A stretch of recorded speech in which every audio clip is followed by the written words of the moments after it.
Hello, I'm Laura Maxey-Nay, and I have David Moore here today to talk about spray drift. We will discuss the different components of spray drift and some of the spray nozzles that are available today. With the newly introduced GMO technologies, the tools available for weed control have increased. However, along with this increased control comes some potential for herbicide drift.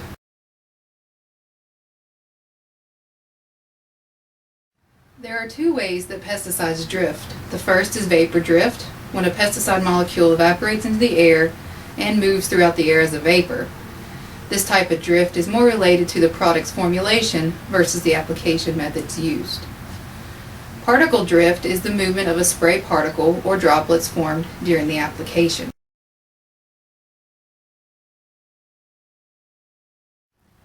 There are several key factors that determine the spray's potential for drift. These are the droplet size, the equipment and method of application, and the wind speed and other climate conditions.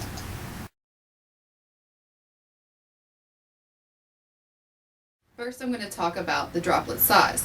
Depending on the surface and the product you are spraying, you will apply different size droplets. Small droplets increase drift and evaporation, but also increase canopy penetration and coverage. A very fine droplet is collected by insects or needles of conifers and remain in the airstream and have better coverage. A fine particle is usually applied to grasses, whereas a coarse or very coarse droplet will deposit on a large flat surface.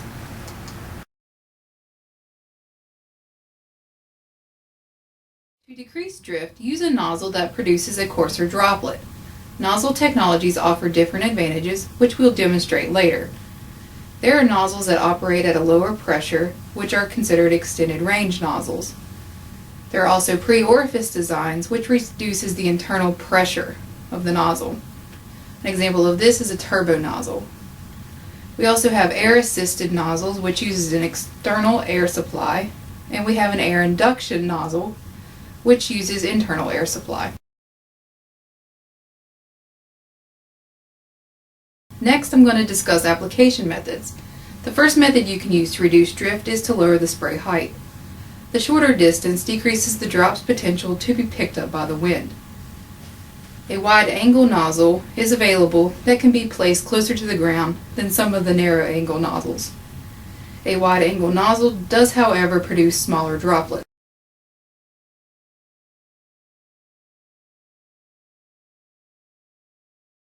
Another application method used to reduce drift is applying sprays using the lower end of the pressure range. A higher pressure results in a smaller droplet size. You can also decrease drift by increasing the nozzle size because a larger nozzle creates a larger droplet.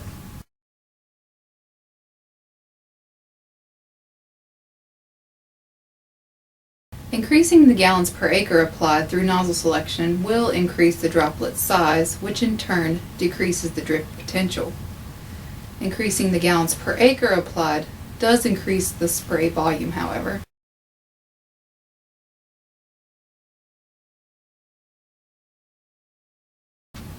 Next, wind speed is a crucial factor when considering drift.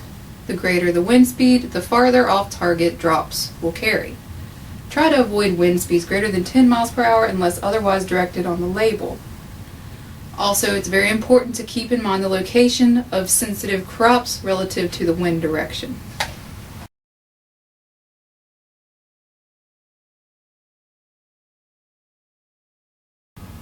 Lastly, you need to consider other weather conditions. Hot and dry conditions increases the potential for drift.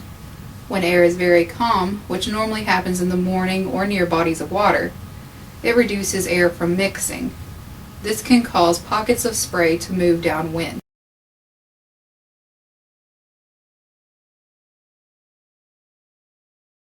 There are some drift control additives available, which will increase the droplet size produced by the nozzles. Now that we have discussed ways to reduce drift potential, we will get into the nozzle demonstration.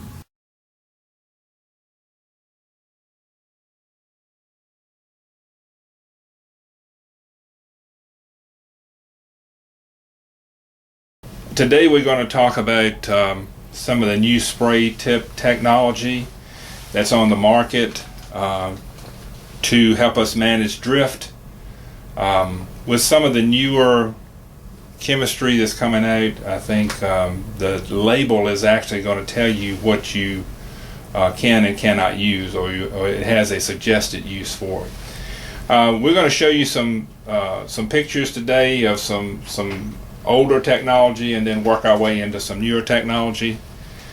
The first one we're going to look at is going to be your old regular 8003, and the 80 stands for 80-degree spray angle, and then the 3 or the 03 is 0.3 gallons per minute is what that stands for. So we're going to look at that. I've got a strobe light I'm going to use also, and we're going to turn it from 20 on up to 60 pounds of pressure and just show you the differences.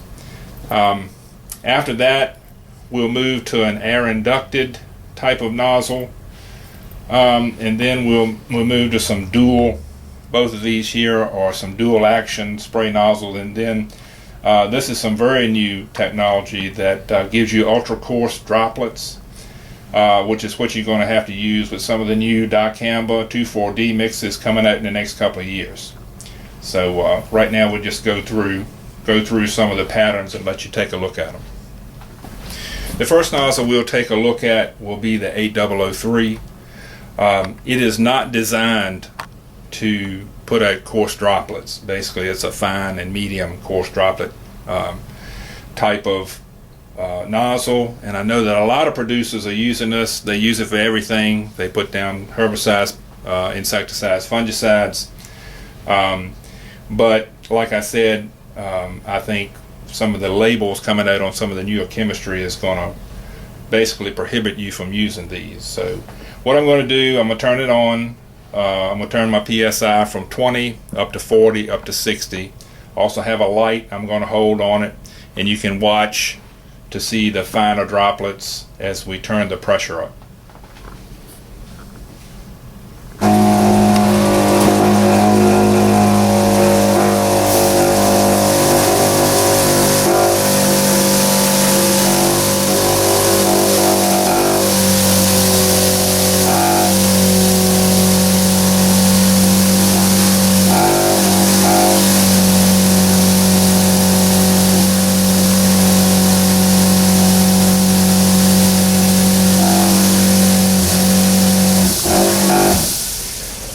The next nozzle we'll take a look at is an air inducted nozzle.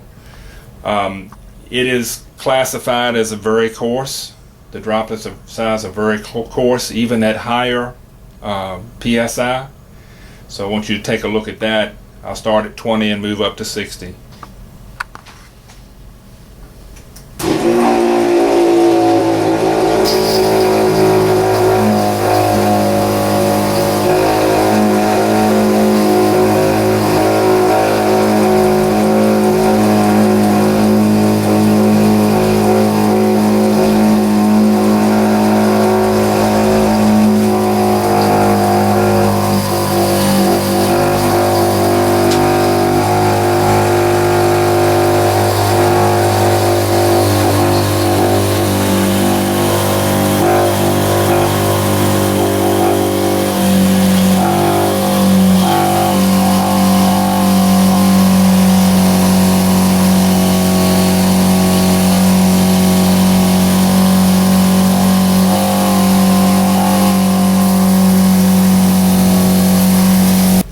I guess everyone noticed when we started out at 20 pounds of pressure with this air inducted nozzle, there was no pattern really. It was just, all you could see just was the droplets coming out. I don't know of an instance that you would use it, at low pressure like that. So it really looked good at about 50 to 60 pounds of pressure. You could see the droplets as they fell with the light on it. Really cuts back on drift a lot more than running something like an 8003, 8004. The next nozzle is also some newer technology. It's a dual action. It's spraying out at two different angles. It sprays at 30 degrees on the front and 70 degrees on the back. It is used for fungicide sprays.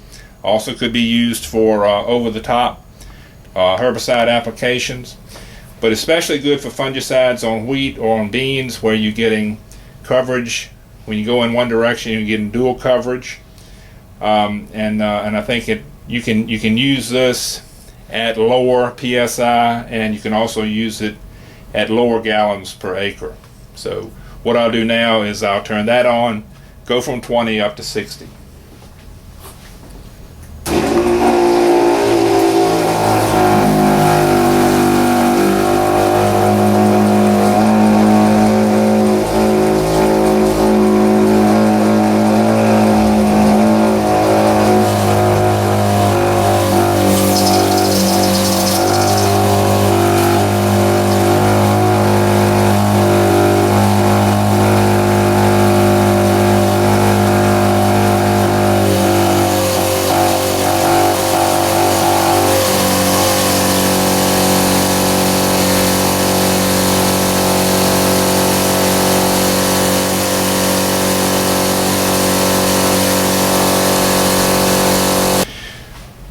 The next nozzle we're going to look at is it's a turbo T-jet, actually used for turf. You'll see when we turn it on that really breaks it up into some really coarse droplets. It's excellent for pre-emerge herbicides. Also can be used for insecticides over the top. The one we just looked at, the dual action type nozzle, is more of an air inducted type nozzle, just like the green one here we looked at earlier. This one is also dual action, but like I said, it's for very, very coarse droplets and really more for herbicide use than insecticide and fungicide.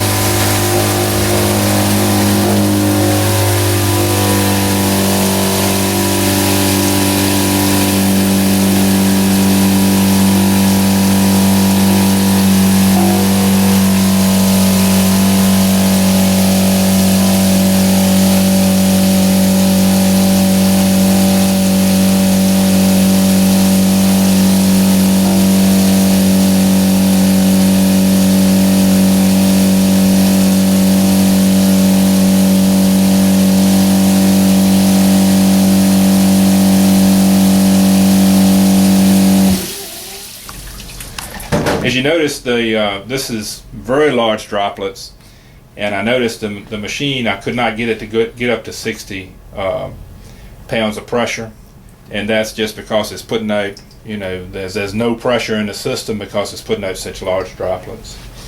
The next nozzle we're going to look at is called the High Pro Ultra Low Drift nozzle. What some of the newer spray nozzle technology has is their spray angle has been increased to 120 degrees, which means you can lower your booms even further and still get good coverage. These can be used at, you may not be able to use these at 10 gallons per acre. You may have to increase your rate. But like I said a little bit earlier, some of the new spray technology with the dicamba and 2,4-D, the label itself is going to govern what type of nozzles that are suited for what you're doing. This puts out ultra coarse droplets. I think the label is probably going to say you have to put out 2,4-D and dicamba over the top on corn, soybeans, and other crops when they come along, that you'll have to use nozzles that at the very least put out very coarse droplets. So again, this is an ultra coarse droplet type nozzle.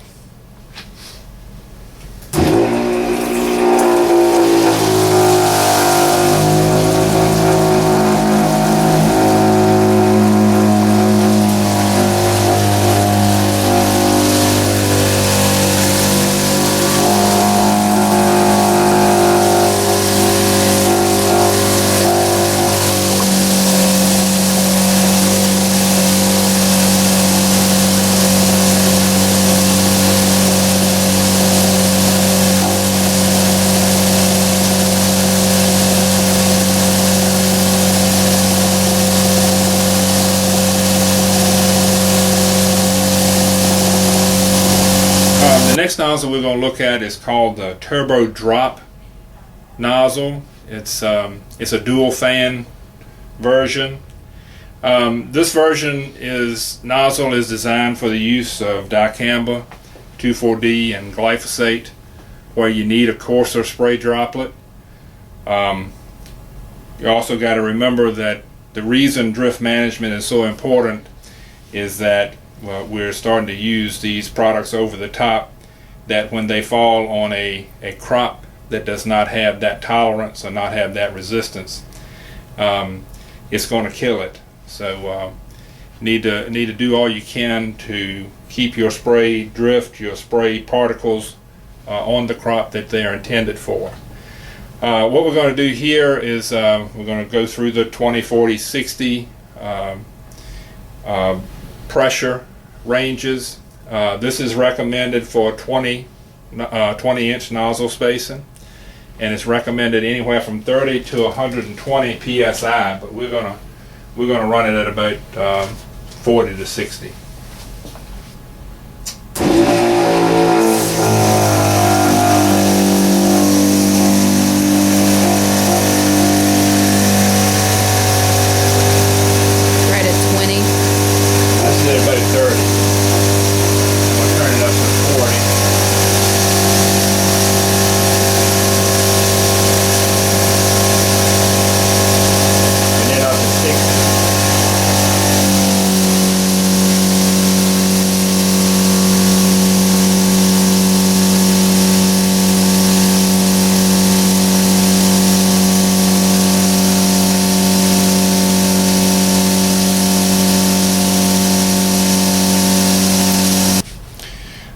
This nozzle we just looked at, the Turbo Drop.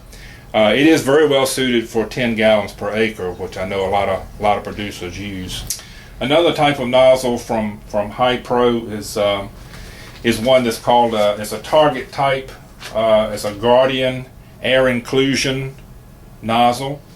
It also can be used at low gallons per acre, around the 10 gallons per acre rate. Really used more for insecticide and the plant health products, some of your fungicides and so forth. You go over beans and go over wheat with, and maybe even cotton. Does not break down. It's not considered to be a very coarse droplet nozzle. Most everything stays in the fine to medium or coarse range, and you can tell. You may not be able to see it in the video, but we can feel the mist come off of this one at the high pressure. So we'll turn this one on.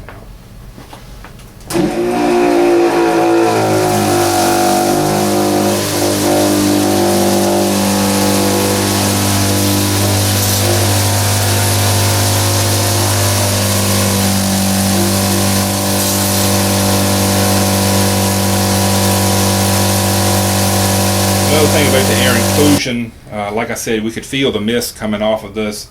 It does a really good job of wetting the foliage, so I think that's why they say it's probably the best product, or one of the better products to use for putting fungicides on plant health products on soybeans and wheat. Okay, so today I hope some folks have learned all the different nozzles that are on the market.